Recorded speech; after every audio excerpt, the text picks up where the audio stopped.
Misy vehivavy iray nitomany, nitondra ny alahelony isan'andro. Nankeo amin'ilay mpitsara tsy marina, nangatakarary tsy mety tsy kivy, na dia tsy misy natahoatran'Andriamanitra aza izy. Na tsy niraharaha olonakory, niverimberina foana ilay feo malefaka. Tompoko meu rarignao, aza kivy mivavaka, aza mitsatra mitaraina, henon'Andriamanitra ny fonao. Mitomany na dia mangina zany lanitra indraindray, miasa izy tsy mandany vavakao. Aza kivy mivavaka, tohizo atrany, fa ny finoana no itarikanao. Raha ny tsy marina aza mety mamaly, menkafa ilay ray be fitiavana. Naharitra izy tsy miverina foana, na dia reraka aza ny fanainy. Ny ranomasony no vavaka tsy hoalaza, ny finoany noery tsy mety ritra. Fa raha n'ilay mpitsara ny teny, anomerary ny azy ao, sao manahirana ay.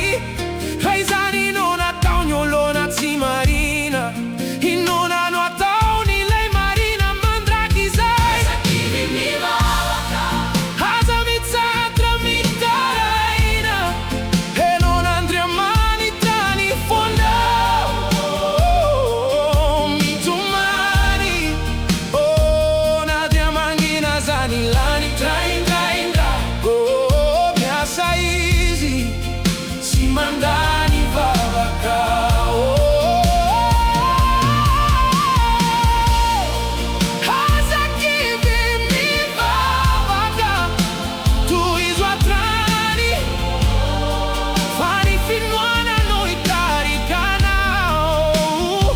Raha ny tsy marina aza mety mamaly, menkafa ilay ray be fitiavana. Mivava andro manalina, aza miala amin'ny finoana, fa ny valino avy amin'ny fotoana.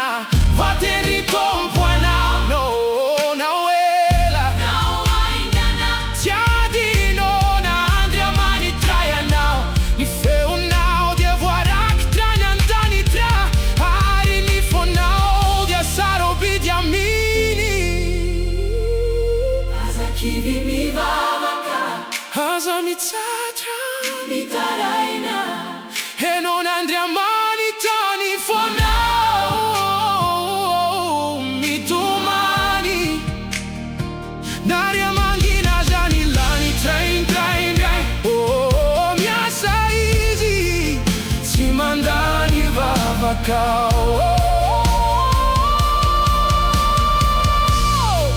Aza kivy mivavaka, tohizo atrany, fa ny finoana no itarikanao. Raha ny tsy marina aza mety mamaly, menkafa ilay ray be fitiavana.